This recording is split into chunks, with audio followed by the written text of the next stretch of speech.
Hello, I'm Brett Crook, and today we're going to be going over the conclusion. So, there's 6 questions. The first question is, what have you learned / gained from taking KP 84? Have your questions been answered throughout the semester? And I'd say that just going through the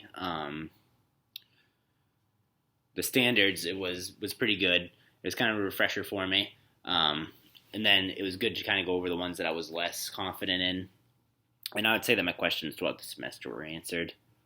In what ways will you implement a skills-based approach into your current teaching practice or future classroom?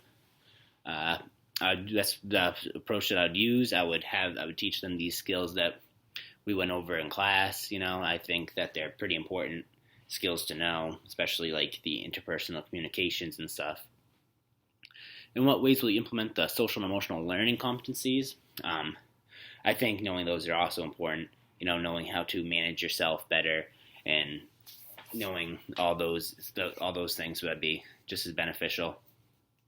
And what do you believe will be the easiest / hardest part about implementing a skills-based approach into a health classroom or school? I think the hardest thing would just be teaching the information. I think it's pretty straightforward, and I think that just getting students to understand some of the harder topics, especially at a younger age, teaching them advocacy, that might be kind of difficult. But I think for the most part, it might be pretty smooth sailing. The idea of the skills-based approach is pretty straightforward.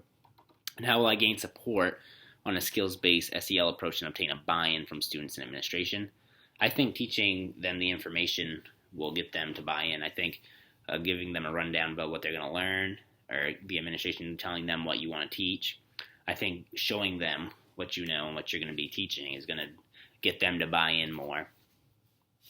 And what strengths do you believe you have in your own teaching tool belt that will allow you to cultivate an empowering, encouraging, and enriched classroom environment?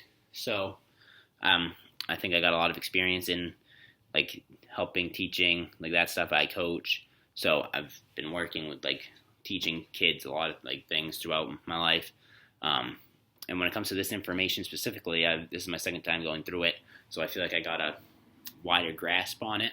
I'm more confident in the information, so I think bringing that to the table would be pretty good.